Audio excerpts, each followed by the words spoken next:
शुरुआत हो गई है रात की और समय हो गई है मैथ के बाद की। मैं सौरभ तिवारी आप सभी बच्चों का अपने YouTube channel BT knowledge world पर बहुत बहुत स्वागत करता हूं। उम्मीद करता हूं आप सभी लोग स्वस्थ होंगे, मस्त होंगे और अपनी पढ़ाई लिखाई अपना अध्ययन कर रहे होंगे। और ये भी उम्मीद करता हूं कि कल की जो इंट्रोडक्शन वीडियो थी उसको आप लोगों ने पूरे उत्साह के साथ, पूरे विश्वास के साथ देखा होगा और आपको कल की सारी बातें समझ में आई होंगी। हम लोगों ने जहाँ तक पिछली वीडियो में पढ़ा था ठीक उसी के आगे हम लोग अपने कंसेप्ट को आगे बढ़ाने जा रहे हैं। तो ये रिलेशन और फंक्शन का दूसरा लेक्चर है। हम उम्मीद करते हैं सब लोग इस लेक्चर के लिए वेट कर रहे होंगे और आप लोगों के वेट को ज़्यादा नहीं बढ़ाते हैं और हम लोग वीडियो को स्टार्ट करते हैं। हमने आपसे कल कहा था कि आप लोग रिलेशन हेडिंग डाल के छोड़े रहिएगा, हम लोग वहीं से अपने अगले कंटेंट को बढ़ाएंगे। तो हम लोग डायरेक्टली अपना टाइम ना गवाते हुए कंटेंट के ऊपर बात करते हैं और हम लोग रिलेशन की चर्चा करते हैं। तो लल्ला अगर हम लोग रिलेशन की बात करें, तो हम लोग रिलेशन को अगर देखना चाहें तो रिलेशन को हम लोग हिंदी में संबंध के नाम से जानते हैं।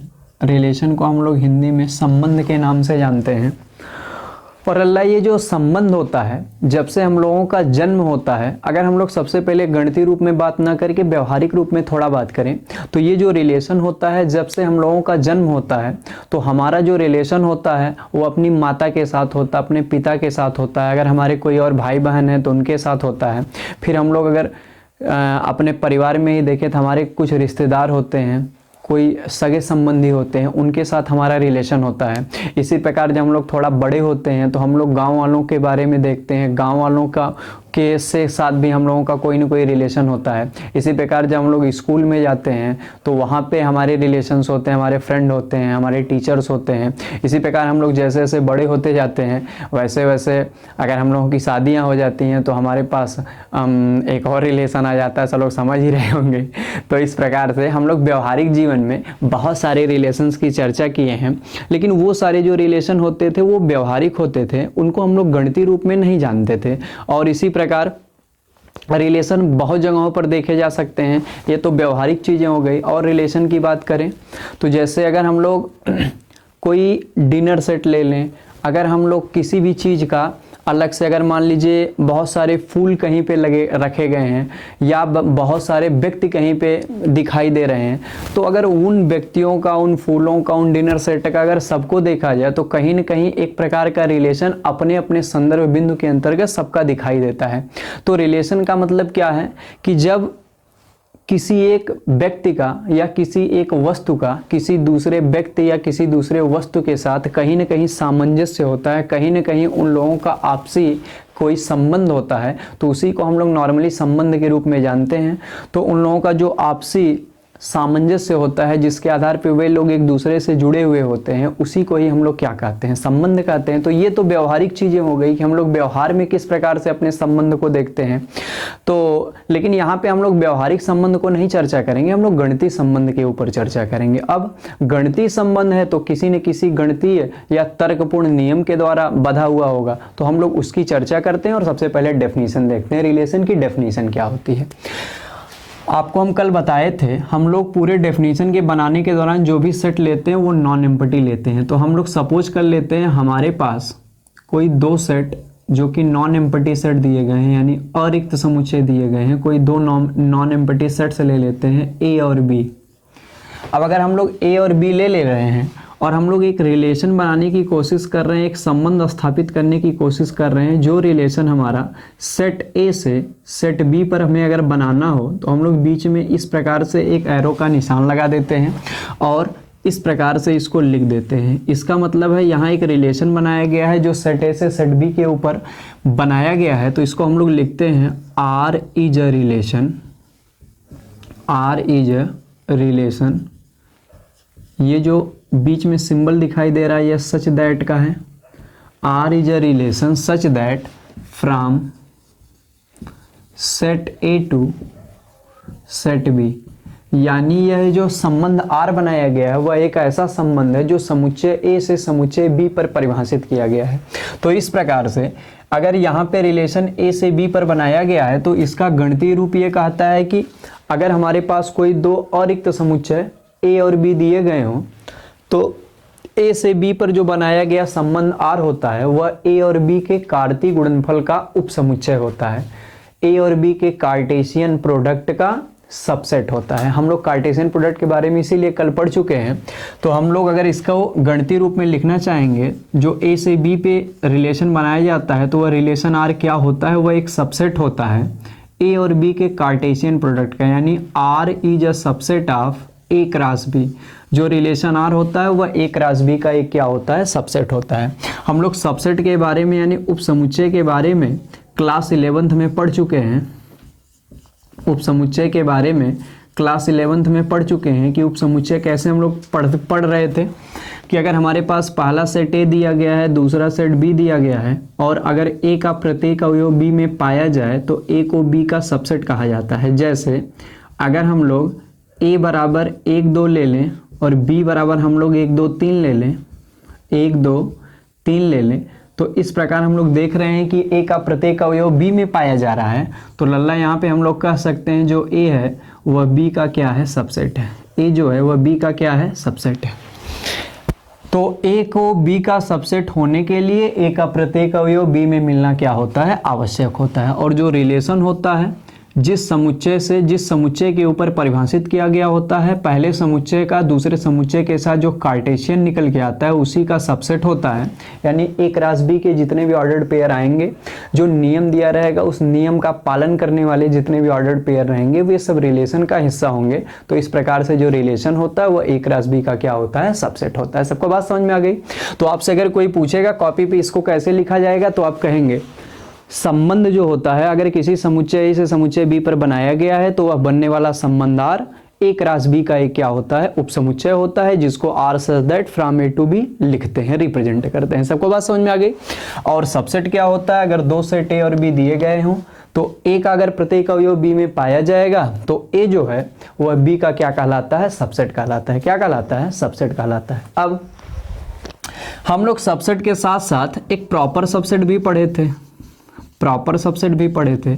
थोड़ी सी जानकारी हम प्रॉपर सबसेट की भी आपको दे सकते हैं, जिसको हम लोग कहते हैं उचित उपसमुच्चय। उचित उपसमुच्चय। अच्छा, प्रॉपर सबसेट क्या होता था, अगर हमारे पास पहला सेट ए हो और हमारे पास दूसरा सेट बी हो और ए का प्रत्येक अवयव बी में पाया जाए, every element of B is find in set B. अगर सेट ए का प्रत्येक अवयव सेट बी में पाया जाए, पहली कंडीशन ए का प्रत्येक अवयव बी में पाया जाए और दूसरा बी में कम से कम एक अवयव ऐसा हो, बी में कम से कम एक अवयव ऐसा हो, बी में कम से कम एक अवयव ऐसा हो जो ए में न पाया जाए, अर्थात ए और बी आपस में बराबर न हो।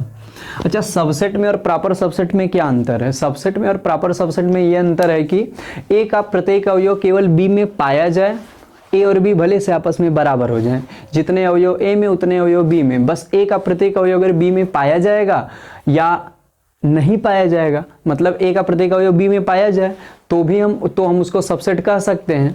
लेकिन प्रॉपर सबसेट होने के लिए ए का प्रत्येक अवयव बी में पाया जाएगा, ये तो पहली कंडीशन है, सबसे बेसिक कंडीशन है। दूसरी क्या है, बी में कम से कम एक अवयव ऐसा हो जो ए में ना पाया जाए, मतलब बी में कुछ एक्स्ट्रा एलिमेंट होने चाहिए। इसका मतलब प्रॉपर सबसेट होने के लिए कभी भी ए का और बी के जो एलिमेंट्स होते हैं वे आपस में बराबर नहीं हो सकते, बी में कुछ न कुछ एक्स्ट्रा जरूर होना चाहिए, यानी ए और बी आपस में बराबर नहीं होना चाहिए। जबकि यहाँ पे अगर इस तरफ देखा जाए तो अगर हम लोग यहाँ पे ए बराबर ले रहे हैं 3 4 5 और बी बराबर ले रहे हैं 5 4 3, तो हम लोग देख रहे हैं ए का प्रत्येक अवयव बी में पाया जा रहा है और बी में कोई एक्स्ट्रा एलिमेंट भी नहीं है। इस कंडीशन में हम लोग ए को बी का क्या कहेंगे, सबसेट कहेंगे।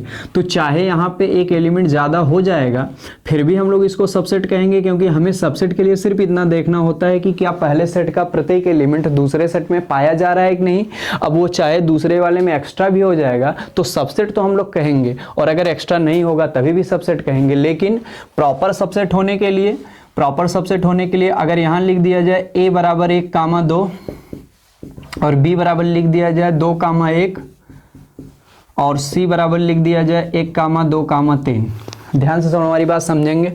तो अगर हम आपसे ए और बी की कंपैरिजन करने के लिए पूछें, बताइए ए और बी जो है उसमें ए जो है वह बी का सबसेट है कि ए जो है वह बी का प्रॉपर सबसेट है। तो हम लोग ए को बी का सबसेट तो कह सकते हैं, लेकिन हम लोग ए को बी का प्रॉपर सबसेट नहीं कह सकते हैं क्योंकि बी में कुछ एक्स्ट्रा नहीं है। लेकिन अगर हम लोग ए और सी की कंपैरिजन करें तो हम लोग देख रहे हैं ए का प्रत्येक एलिमेंट सी में पाया जा रहा है और सी में कुछ एक्स्ट्रा भी पाया जा रहा है। तो इस कंडीशन में ए जो है वह सी का सबसेट भी है और इसी कंडीशन में ए जो है वह सी का प्रॉपर सबसेट भी है। हम आपको 11th में बता चुके हैं, या 11th में जो विद्यार्थी पहली बार देख रहे होंगे वह 11th में कभी न कभी इस कंसेप्ट को सुने होंगे कि जो सबसेट होता है उसको इस सिंबल द्वारा डिनोट किया जाता है दो सेट ए और बी के लिए, और लेकिन प्रॉपर सबसेट रहता है तो नीच में जो ये अंडरलाइन होता है उसको हटा दिया जाता है। तो ये प्रॉपर सबसेट को डिनोट करता है और ये सबसेट को डिनोट करता है। तो आपको दोनों का जो नॉर्मल सा डिफरेंस है वो समझ में आया होगा कि कब उसको हम लोग सबसेट कह देते हैं और कब हम लोग उसको प्रॉपर सबसेट कह देते हैं। और ये भी समझ में आया होगा कि सबसेट होने के लिए पहले सेट का केवल प्रत्येक अवयव दूसरे सेट में मिलना आवश्यक है। दूसरे वाले सेट में चाहे अवयव उसके बराबर हो चाहे उससे ज़्यादा हो, हम लोग केवल सबसेट कह सकते हैं। लेकिन प्रॉपर सबसेट होने के लिए हमेशा जो दूसरा वाला सेट है उसमें एक कम से कम एक एलिमेंट दिए गए सेट के अवयवों से यानी पहले सेट के अवयवों से ज़्यादा होना चाहिए। सबको बात समझ में आ गई? तो उम्मीद करते हैं आपको ये सबसेट और प्रॉपर सबसेट का कंसेप्ट समझ में आ गया। और एक तीसरी बात भी हम लोग थोड़ा सा जान लेते हैं। इन दोनों को जानने के बाद एक हम लोग 11th में एक छोटी सी बात और जानते हैं, सुपर सेट, जिसको हम लोग अधिसमुच्चय के नाम से भी जानते हैं, अधिसमुच्चय। अच्छा, अगर ए और बी दो नॉन एम्प्टी सेट दिए गए हैं, ए का प्रत्येक अवयव बी में पाया जाता है और बी में कम से कम यानी कुछ अवयव एक्स्ट्रा पाए जाते हैं जो ए में न पाए जाएं, तो अगर ये कंडीशन प्रॉपर सबसेट वाली फॉलो हो रही होती है दो सेट में, तो अगर हम लोग बी को ए का पूछें क्या कहते हैं, बी को ए का क्या कहते हैं, तो आप कहेंगे बी को ए का सुपर सेट कहते हैं। बी को ए का क्या कहते हैं? Super set. हिंदी में क्या कहते हैं? अधिसमुच्चय कहते हैं। तो यहाँ पे अगर हम लोग अधिसमुच्चय का एक एग्जाम्पल लें, जैसे अगर मान लीजिए ए बराबर लिखा गया है 1 2 और बी बराबर लिखा गया है 1 2 3, तो बताइए ए का प्रत्येक अवयव बी में है और बी में कुछ एक्स्ट्रा है। तो अगर पूछा जाए ए बी का क्या है, तो आप कहेंगे सर जी ए बी का क्या है? Proper subset, proper subset. लेकिन इसी कंडीशन में कोई पूछ ले बी ए का क्या है, बी ए का क्या है, तो आप कहोगे बी ए का क्या है? सुपर सेट है। और सुपर सेट का सिंबल क्या होता है? इसको इस तरह से लिखा जाता है। तो आपको 3 सिंबल टोटल बताया गया, ये वाला रहेगा, ये वाला रहेगा, तो हम लोग इसको सबसेट के रूप में डिनोट करेंगे।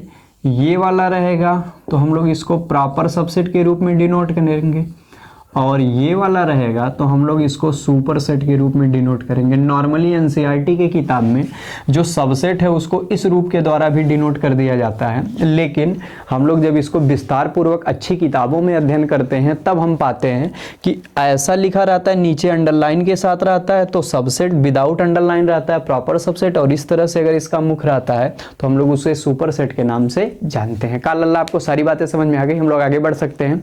तो हम लोग रिलेशन की डेफिनेशन भी समझ लिए, और रिलेशन की डेफिनेशन समझने के साथ साथ 2-3 प्रॉपर सबसेट, सबसेट और सुपर सेट के ऊपर भी चर्चा कर लिए, और उनका जो डिफरेंस होता है वो भी जान लिए, उनका सिंबल भी जान लिए, रिप्रेजेंटेशन भी जान लिए।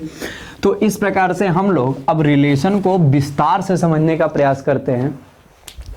अभी हम आपको बताएं, अगर मान लीजिए कोई रिलेशन सेट ए से सेट बी के ऊपर डिफाइन किया जाए तो रिलेशन होता क्या है? जो ए और बी का कार्टेशियन प्रोडक्ट होता है उसका जो सबसेट होता है वह रिलेशन होता है।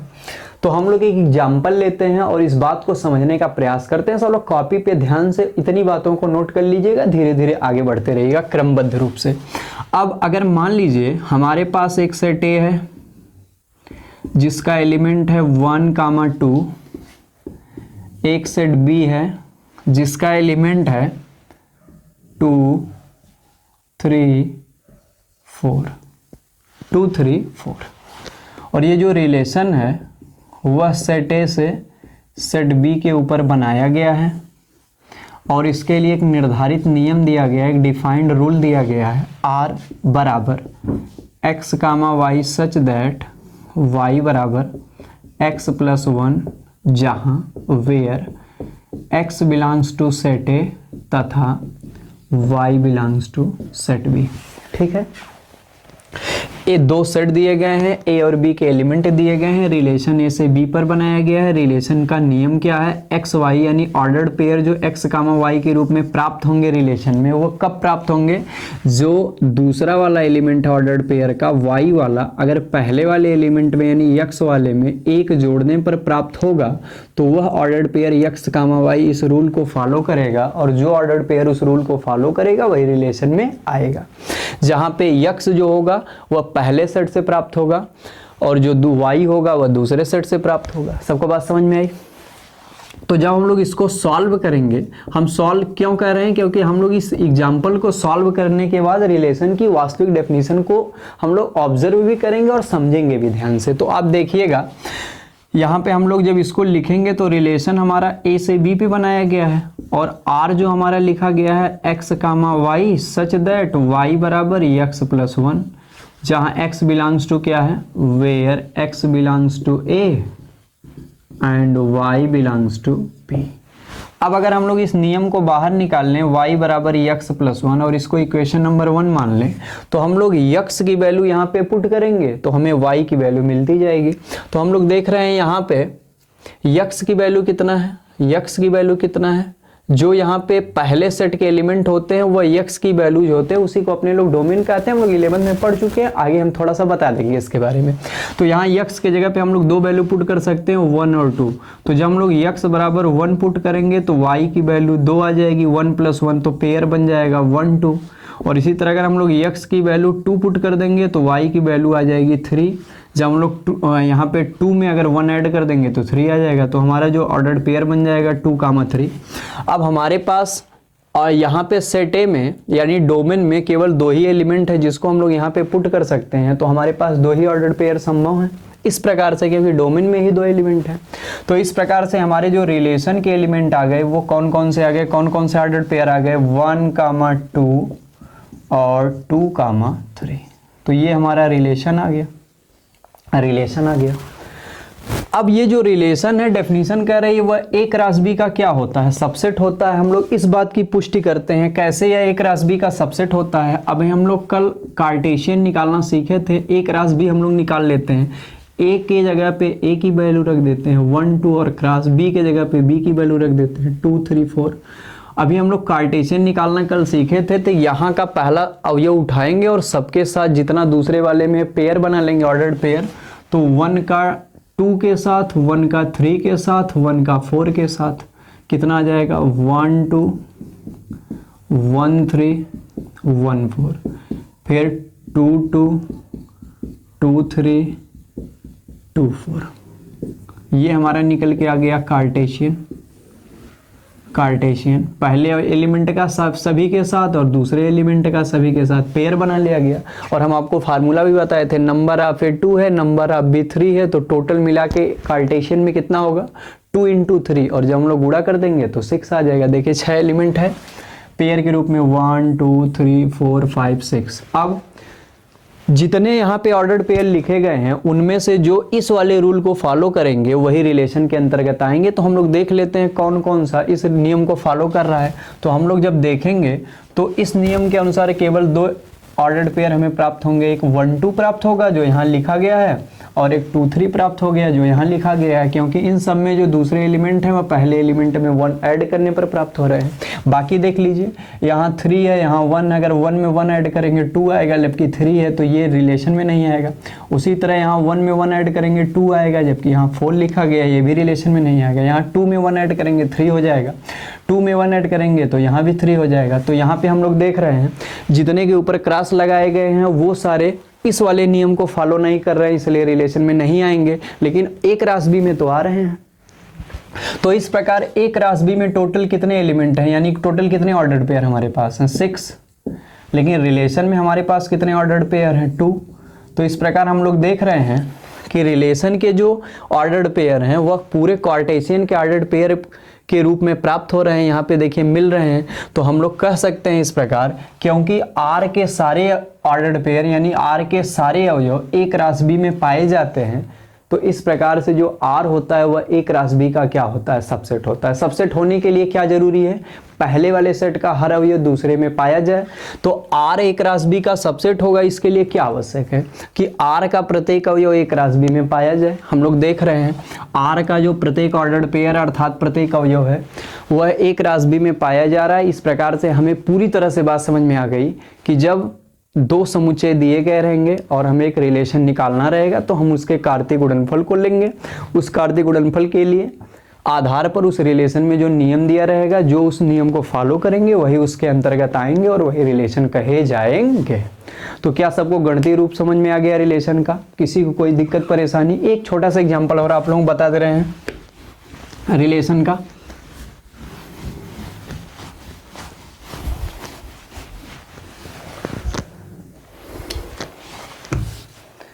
एक और एग्जांपल आप लोग कॉपी पर नोट कर लीजिएगा। अगर मान लीजिए हमारे पास एक सेट ए है जिसके एलिमेंट है 1 2 3 और एक दूसरा सेट है जिसमें लिखा गया है 3 5 7 9 और यह रिलेशन सेट ए से सेट बी पर बनाया गया है और नियम इसके लिए डिफाइन किया गया है आर बराबर x comma y such that y बराबर 2x + 1 जहाँ x belongs to set A तथा y belongs to set B.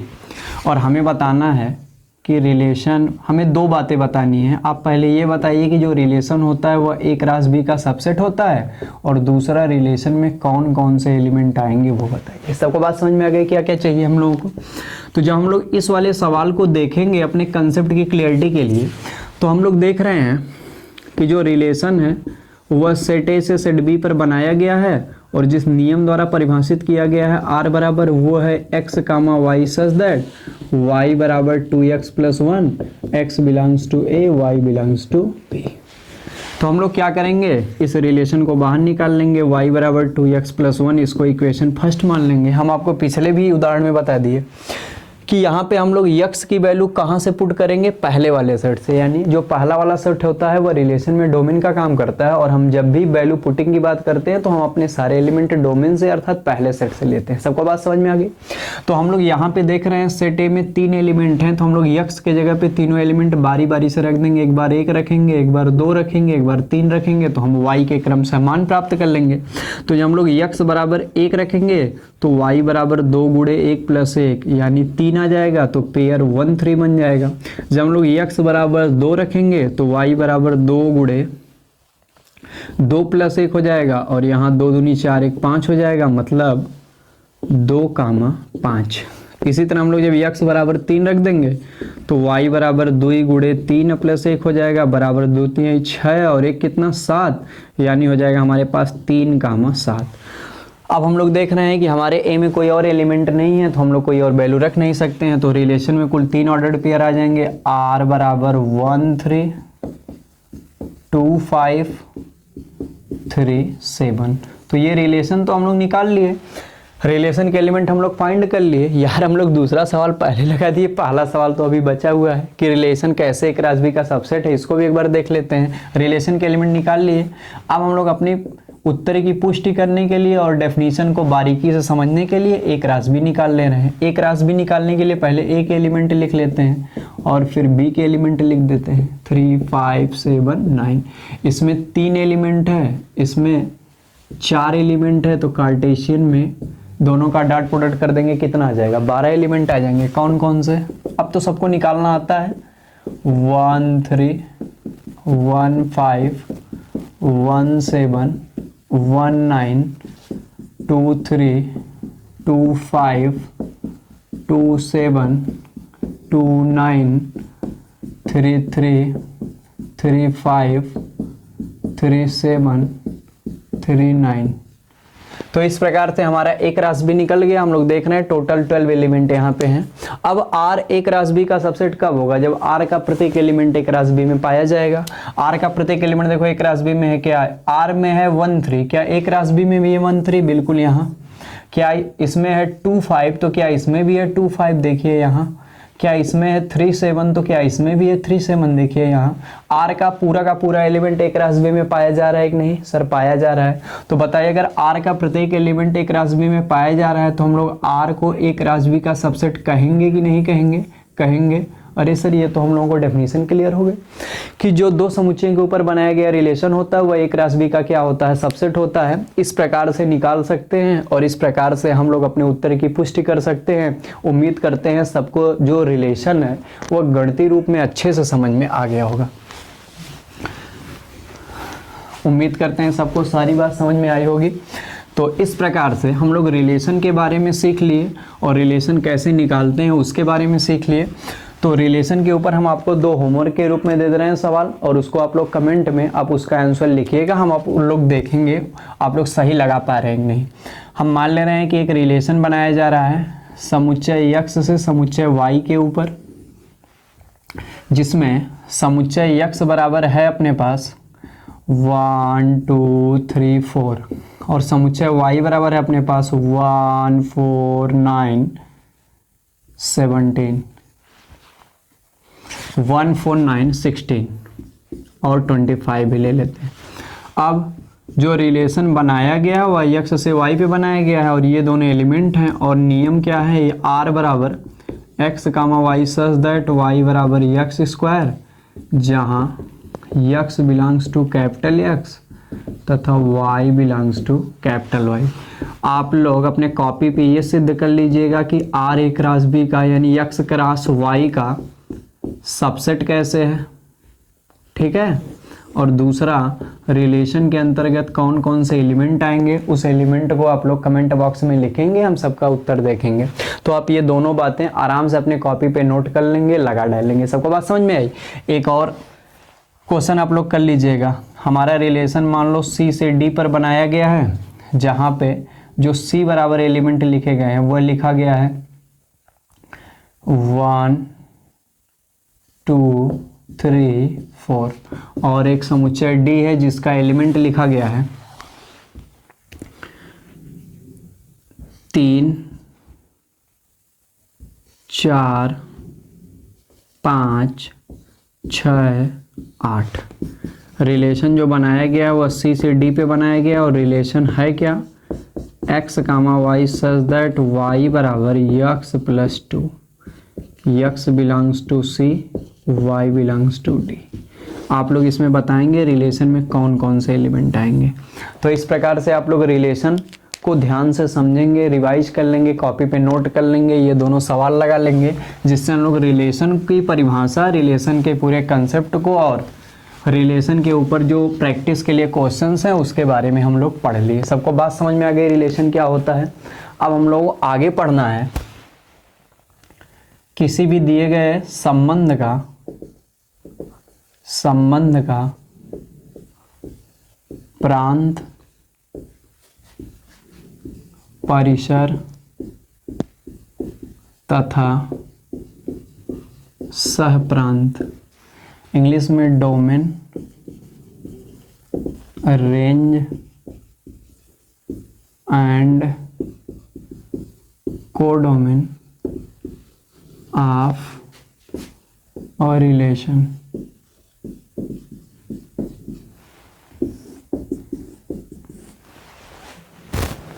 तो हम लोगों की अगली टॉपिक है रिलेशन की डोमेन ज्ञात करना और उसका कोडोमेन ज्ञात करना और उसका रेंज ज्ञात करना। किसी भी दिए गए संबंध में हम लोग कैसे ये तीनों बातें निकालेंगे, हम लोग इसके ऊपर चर्चा करेंगे, ठीक है। तो हम लोग इसके ऊपर अब चर्चा करते हैं। सबसे पहले हम लोग ये जानते हैं कि किसी भी दिए गए संबंध का प्रांत यानी किसी भी दिए गए संबंध का डोमेन क्या होता है। किसी भी दिए गए संबंध का प्रांत यानी किसी भी दिए गए संबंध का डोमेन क्या होता है। लला, जैसे हमारा रिलेशन है किसी सेट ए से किसी सेट बी के ऊपर बनाया गया है।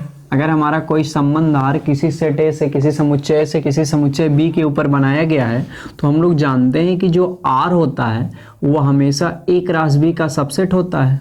एक राशि बी का क्या होता है? सबसेट होता है। एक राशि बी का क्या होता है? सबसेट होता है। और जब रिलेशन निकल के आता है तो हमेशा ऑर्डर्ड पेयर के रूप में निकल के आता है। ऑर्डर्ड पेयर के रूप में निकल के आता है, मतलब क्रमित युग्म के रूप में निकल के आता है। तो जितने भी क्रमित युग्म हमें उस दिए गए रिलेशन में प्राप्त होते हैं, उन सभी क्रमित युग्मों के जो फर्स्ट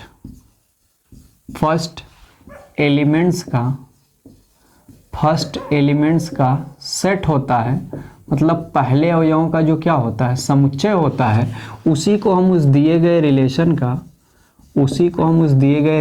का क्या कहते हैं, डोमेन कहते हैं, यानी प्रांत कहते हैं।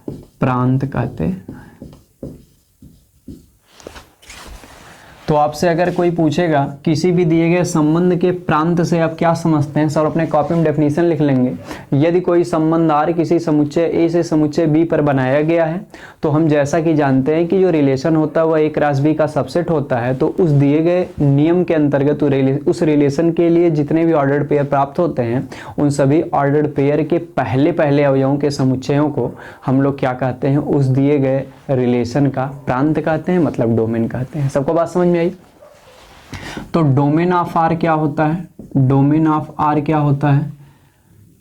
प्राप्त होने वाले क्रमित युग्मों के प्रथम अवयवों का समुच्चय। प्रथम अवयवों का समुच्चय। जैसे कि एग्जांपल आपको बता दे रहे हैं, अगर मान लीजिए कोई रिलेशन सेट ए से सेट बी पर बनाया गया है, जहां a बराबर 1 2 है और b बराबर 3 4 है, 3 और 4 है, और मान लीजिए इसके जो रिलेशन के एलिमेंट निकल के आ रहे हैं वो आ रहे हैं 1 3 1 4 2 3 2 4। मान लीजिए 1 3 1 4 2 3 2 4 निकल के आ रहे हैं रिलेशन के एलिमेंट। तो कोई कह दे इस रिलेशन का डोमेन बताइए, तो आप कहेंगे जो इतने भी ऑर्डर्ड पेयर प्राप्त हो रहे हैं उनके पहले सेट के समुच्चय को अगर हम लोग लिख लें पहले अवयवों के, तो यहाँ पे पहले नंबर पे 1 1 है, तो हम लोग जानते हैं सेट बनाते समय किसी का रिपीटिशन नहीं होता है, तो एक बार 1 लिख देंगे। और यहाँ पे पहले एलिमेंट के रूप में 2 है, तो एक बार 2 लिख देंगे। तो हमारा इस दिए गए संबंध का डोमेन क्या होगा? 1 2। अगर पहले एलिमेंट के अवयव जो है वो भिन्न है तो सबको लिख देंगे, लेकिन अगर कुछ कॉमन आ जा रहा है तो उसको एक ही बार लिखेंगे, क्योंकि हमें सेट बनाना है और सेट बनाने में रिपीटिशन नॉट अलाउड होता है, सब लोग जानते ही होंगे। तो इस प्रकार से हम लोग आराम से किसी भी दिए गए रिलेशन का डोमेन निकाल लेंगे। तो डोमेन के बारे में सब लोग समझ गए होंगे। अब हम लोग डोमेन के बाद रेंज की बात कर लेते हैं। डोमेन के बाद हम लोग रेंज की बात कर लेते हैं, यानी परिसर की बात कर लेते हैं। परिसर की बात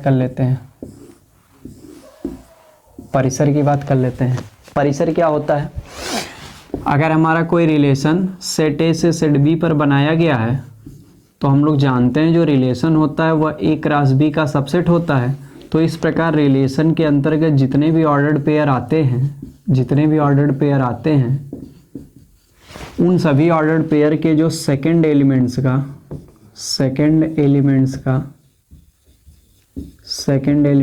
सेट होता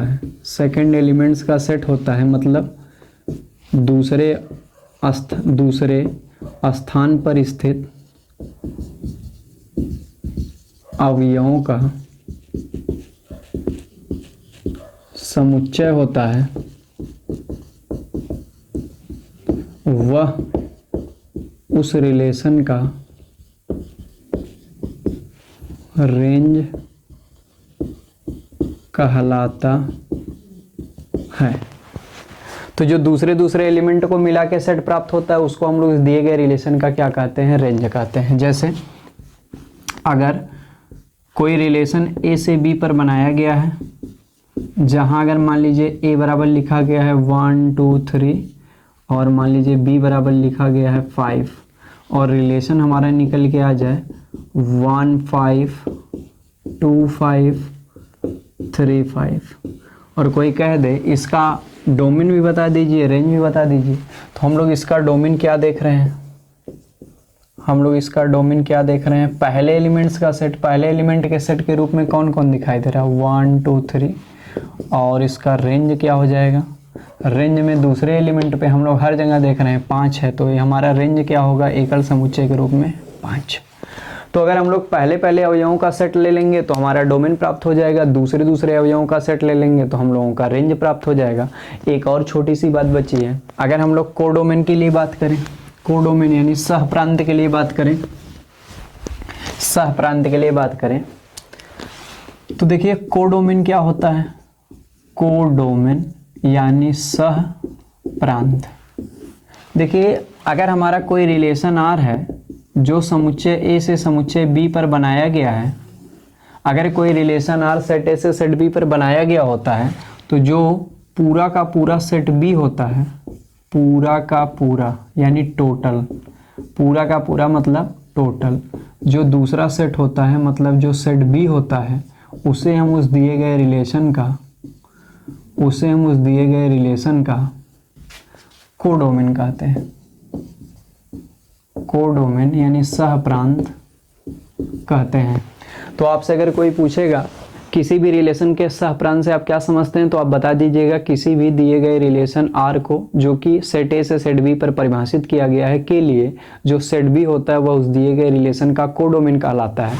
अगर ए से बी पर बनाया जाएगा तो कोडोमेन बी रहेगा, एक्स से वाई पर बनाया जाएगा तो कोडोमेन वाई रहेगा, सी से डी पर बनाया जाएगा तो कोडोमेन क्या रहेगा, डी रहेगा।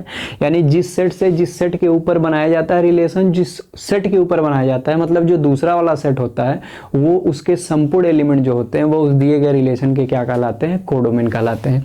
तो इस प्रकार से हम लोगों ने डोमेन के बारे में यानी प्रांत के बारे में, फिर रेंज के बारे में यानी परिसर के बारे में, और फिर कोडोमेन के बारे में यानी सह प्रांत के बारे में सीख लिए। चलो कॉपी में ऐसे ही समझ लेंगे।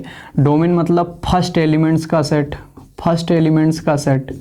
रेंज मीन्स क्या होता है, सेकेंड एलिमेंट्स का सेट। और कोडोमेन मीन्स क्या होता है, सेकेंड सेट, सेकेंड सेट, या जिसके ऊपर सेट बनाया गया होता है वह पूरा का पूरा सेट ही क्या कहलाता है, कोडोमेन कहलाता है। तो इस प्रकार से हम लोग रिलेशन को, रिलेशन की डेफिनेशन को, उसकी सारी एग्जाम्पल्स को, और फिर रिलेशन के डोमेन को, उसके रेंज को, उसके कोडोमेन के सारी बातों को हम लोग समझ गए। अब हम लोग इसके आगे जब बढ़ेंगे नेक्स्ट वीडियो में, तो हम लोग किसी भी रिलेशन को किस प्रकार से रिप्रेजेंट किया जा सकता है, और फिर उस रिप्रेजेंट करने के बाद नॉर्मली पहले रिलेशन के कितने टाइप्स होते हैं, एम्पटी रिलेशन के ऊपर और यूनिवर्सल रिलेशन के ऊपर, उसके ऊपर चर्चा किया जाएगा। फिर हम लोग थोड़ा सा रिलेशन के बारे में कुछ क्वेश्चंस लगाने के बाद हम लोग फलन के ऊपर प्रोसीड कर जाएंगे, और फलन के बारे में थोड़ा बहुत जानेंगे, जिससे हम लोग रिलेशन और फंक्शन का अंतर का विभेद कर पाएंगे, और फिर तब हम लोग डायरेक्टली अपने इंटर के सबसे मेन सिलेबस के ऊपर पहुंच जाएंगे। तो उम्मीद करते हैं इसके पहले वाली बेसिक्स की जो पहली क्लास थी और आज वाली, आपको सारी बातें यहाँ तक समझ में आ गई होंगी। जो अभी तक रिलेशन फंक्शन 11th में किसी कारणवश नहीं पढ़ पाया था, उसकी एक एक बातें क्लियर हुई होंगी, और रिलेशन तक की सारी बातों को वह समझ गया होगा। आप लोग जहाँ यहाँ तक की बातों को समझने के बाद अगर आप लोगों को लगता है कि मतलब कोई भी ऐसी बात है जो हम लोगों को न समझ में आ रही हो, या हम लोगों को किसी और चीज़ की डिमांड हो, तो आप लोग कमेंट बॉक्स में उसको बता सकते हैं। 100% अगर हमारे लायक रहेगा, अगर हम उसके ऊपर मतलब उन सारी समस्याओं के ऊपर आप लोगों को निदान दे सकते हैं, तो हम लोग देने की कोशिश करेंगे। बाकी आप लोग कमेंट बॉक्स में बताइएगा आज का वीडियो आप लोगों को कैसा लगा। हम लोग मिलते हैं नेक्स्ट वीडियो में नेक्स्ट कंटेंट के साथ और आगे के कंटेंट के साथ। तब तक के लिए आप सभी भाइयों का, आप सभी विद्यार्थियों का, आप सभी भाई बहनों का बहुत बहुत धन्यवाद।